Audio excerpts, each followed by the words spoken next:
We're going to pick up where we're going to start a new little segment from it. We're dealing with how terrorism, or the terminology thereof, this jargon of what it is to be a terrorist or to participate in terroristic activities, how it's appropriated based on one's ethnicity, nationality, and even religious beliefs or diversions of those religious beliefs from what we consider mainstream Protestant Orthodox Christianity or Protestantism, right?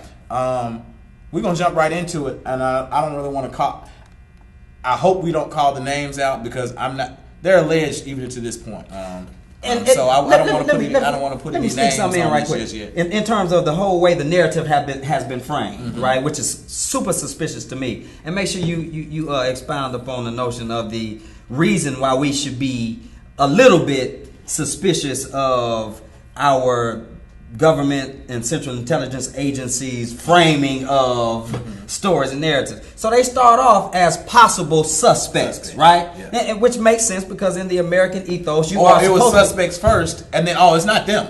Right. New York Post put some out their pictures at first. And then shout out to John King, who said these must be some dark-skinned people, right? So maybe some of us should boycott John King's stuff on CNN. But anyway, starts off this notion of possible suspects, which is understandable because in the American ethos, you're supposed to be innocent until you're proven guilty.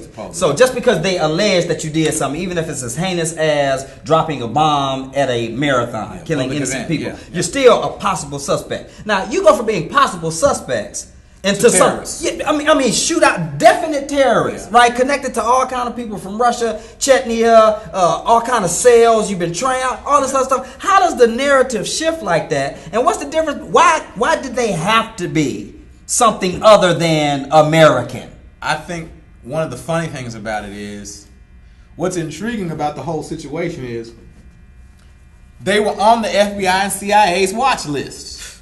With that said, and everyone watching, I'm sure you've heard this by now, I think there's a gross, like Grandma used to say, right? Don't let your right hand know what your left hand doing, or vice versa. I think as far as the last few presidents, and I'm sure once with all this social networking, all this blogging, all this insider information that people have now, or more privy to now in 2013 than they were to say 83, 73, 63, I think when you look at it, it's like there shouldn't be so much miscommunication in the government. Yeah. And also transparency. Obama, love you to death, but it's business as usual. Even with President Bush, him and Obama, and this has been the most grossly exhausted ideas of people. Both of them were heads of state at the times of September 11, 2001, and now the Boston Marathon, which I'm by no way trying to compare the two, because I am one that believes in numbers. I believe that you can't compare or juxtapose thousands versus three. I'm not belittling, I'm not minimizing anything what happened, right. But I'd much rather have not, unfortunately, 3 lives were lost, quite a few people hurt, but there weren't thousands of lives lost or hundreds of lives lost, but Obama's at the head of the helms right now. Right. And there is a problem here when the CIA and, Central Intelligence and, of course, the Federal Bureau of Investigations, that you're watching these people and this can happen. Now, what does watch mean? Of course, we want to be liberal. I know we're liberal, at least, where you don't want to enslave people mentally, physically, economically. So you just can't be like you can't imprison them physically by walking along with them every step they go.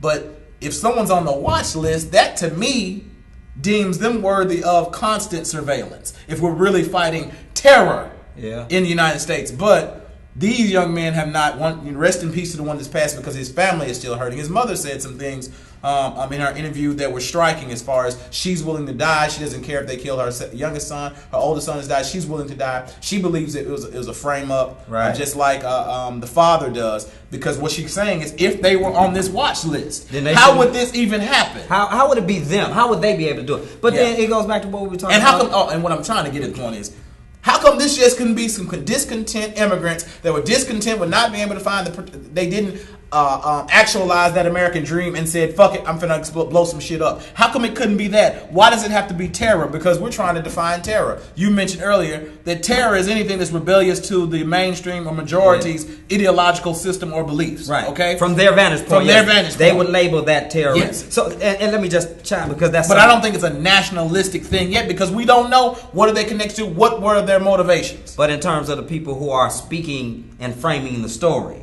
both media and governmental, they do seem to be appropriating this as such. It's definitive. Right, and so the question is, why do they have to be labeled as such? James Young asks if we would consider militia groups that operate inside the United States as terrorist groups.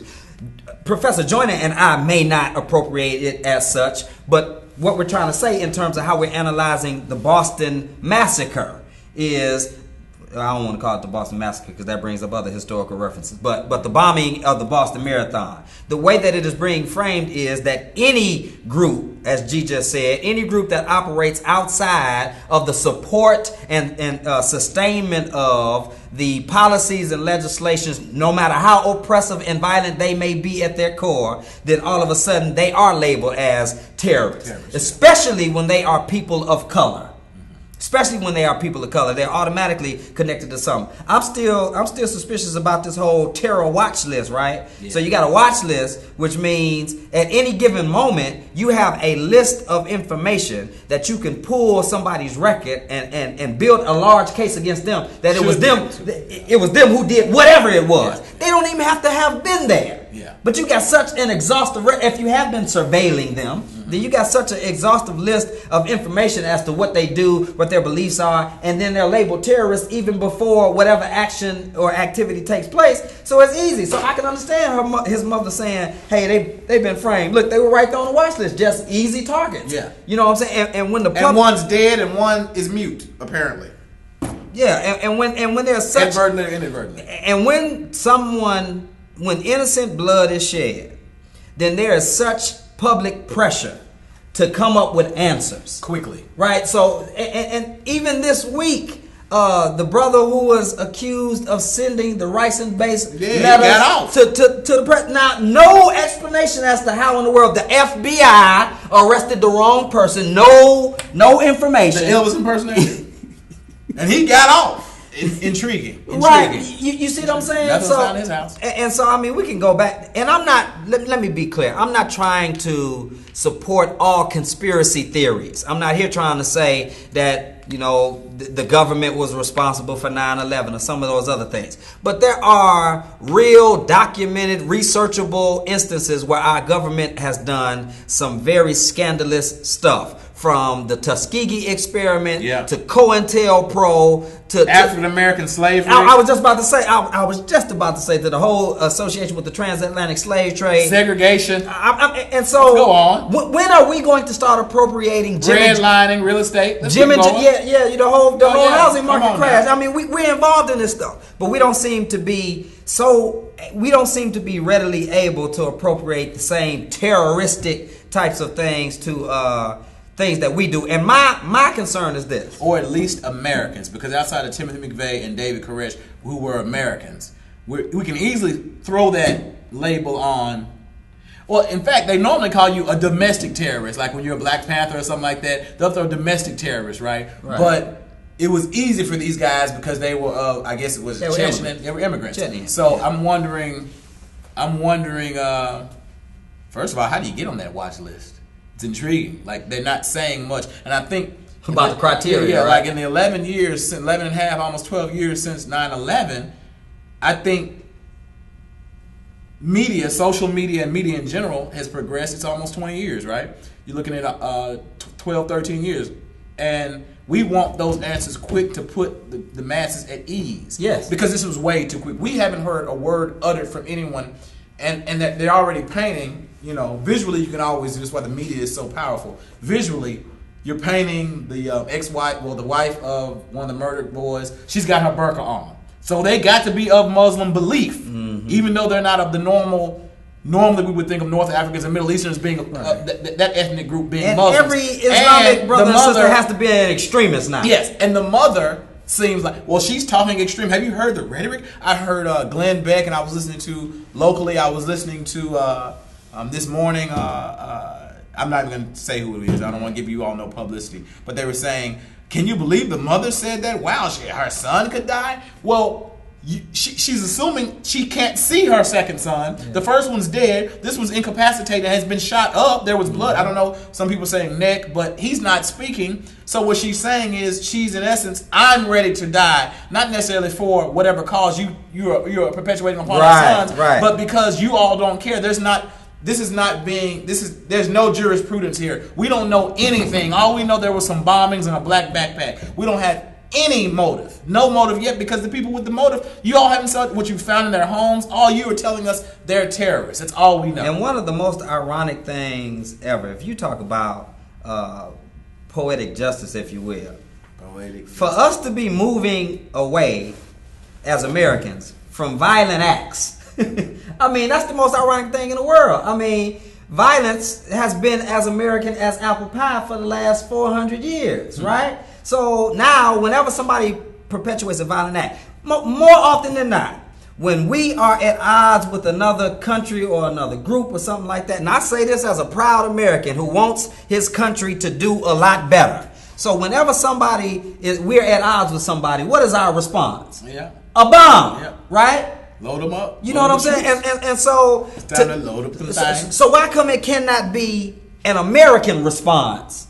When there's some type of, as you said earlier, when there's a high level of discontent about anything, then it seems from the KKK or whatever domestic terrorism group we want to appropriate, somebody is, as you talked about earlier, terrorism is associated with violence. When somebody is disgruntled about something and chooses to respond violently in order to change the social order, then yes, that's terrorism, but that's also the American way. Yeah, and it's also a response thereof.